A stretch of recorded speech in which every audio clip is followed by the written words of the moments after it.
पहली बात तो हिमाचल के लोग एहसान फरामोश नहीं हैं।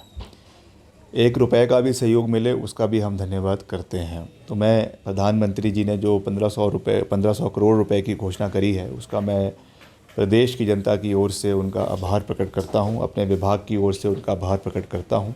ये समय राजनीति का नहीं है, ये समय प्रदेश के लोगों के साथ दलगत राजनीति से ऊपर जो है खड़े होने का है, तो हम उनके साथ खड़े हैं। मगर मेरा यही इसमें निवेदन रहेगा कि जो आंकलन है वो उनकी सेंट्रल टीम्स भी यहाँ पर लगातार पिछले 4 दिन से बनी हुई है।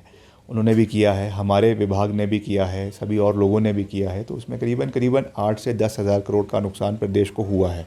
लोक निर्माण विभाग को भी करीबन 4 हज़ार करोड़ का नुकसान हुआ है। तो उस दृष्टि से ठीक है, उन्होंने 1500 करोड़ का घोषणा करी है और साथ ही साथ और भी सहयोग जो डिसीज़्ड लोग हैं उनके परिवार में देने की बात रखी है, तो उसका हम स्वागत करते हैं। मगर फिर भी मेरा निवेदन रहेगा कि आने वाले समय में और सहयोग भी इसमें देना चाहिए, क्योंकि ये थोड़ा जो है जिस स्केल का डेवस्टेशन हुआ है उस तुलना में ये सहयोग थोड़ा सा कम है। मगर फिर भी मुझे विश्वास है कि हम सकारात्मक रूप से आगे बढ़ेंगे और उसमें और सहयोग हम केंद्र से आने वाले समय में मांगेंगे। जैसा मैंने आपको कहा कि अब उसमें अंडरस्टैंड ये करना है कि जो पहले, क्योंकि हर कोई भी क्लाइमेटी हो, कोई भी एक्सीडेंट हो, उसमें डिज़ास्टर जो मैनेजमेंट एक्ट है उसके तहत ये सहयोग दिया जाता है। तो उससे ओवर एंड अबव है कि वही है, ये जब इसके गाइडलाइंस आएंगी उसमें ये बात जो है वो साफ़ होगी। तो मैं तब भी उन्होंने घोषणा करी है जो मृतक जो है परिवारों के लिए, उसके लिए मैं प्रधानमंत्री जी का आभार प्रकट करता हूँ। खुद उन्होंने आकलन, तो मैं मना थोड़ी कर रहा हूँ, दिया है तो मैं उसका धन्यवाद कर रहा हूँ। उन्होंने दिया है तो उसका धन्यवाद कर रहा हूँ। उन्होंने आकलन भी किया है। मैं तो ये कह रहा हूँ कि जो टीम्स ने असेसमेंट करी है वो बहुत ज़्यादा है।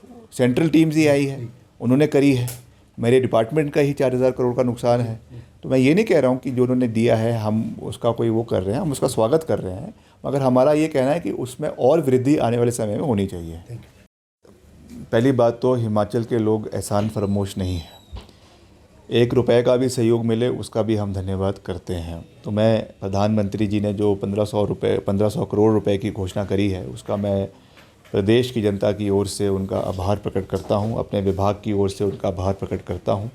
ये समय राजनीति का नहीं है, ये समय प्रदेश के लोगों के साथ दलगत राजनीति से ऊपर जो है खड़े होने का है, तो हम उनके साथ खड़े हैं।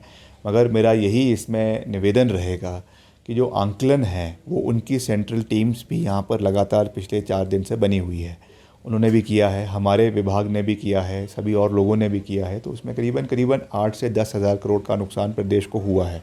लोक निर्माण विभाग को भी करीबन 4 हज़ार करोड़ का नुकसान हुआ है। तो उस दृष्टि से ठीक है, उन्होंने 1500 करोड़ का घोषणा करी है और साथ ही साथ और भी सहयोग जो डिसीज़्ड लोग हैं उनके परिवार में देने की बात रखी है, तो उसका हम स्वागत करते हैं। मगर फिर भी मेरा निवेदन रहेगा कि आने वाले समय में और सहयोग भी इसमें देना चाहिए, क्योंकि ये थोड़ा जो है जिस स्केल का डेवस्टेशन हुआ है उस तुलना में ये सहयोग थोड़ा सा कम है। मगर फिर भी मुझे विश्वास है कि हम सकारात्मक रूप से आगे बढ़ेंगे और उसमें और सहयोग हम केंद्र से आने वाले समय में मांगेंगे। जैसा मैंने आपको कहा कि अब उसमें अंडरस्टैंड ये करना है कि जो पहले, क्योंकि हर कोई भी क्लाइमेटी हो, कोई भी एक्सीडेंट हो, उसमें डिज़ास्टर जो मैनेजमेंट एक्ट है उसके तहत ये सहयोग दिया जाता है।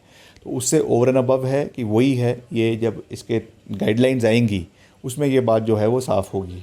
तो मैं तब भी उन्होंने घोषणा करी है जो मृतक जो है परिवारों के लिए, उसके लिए मैं प्रधानमंत्री जी का आभार प्रकट करता हूँ। खुद उन्होंने आकलन, तो मैं मना थोड़ी कर रहा हूँ, दिया है तो मैं उसका धन्यवाद कर रहा हूँ। उन्होंने दिया है तो उसका धन्यवाद कर रहा हूँ। उन्होंने आकलन भी किया है।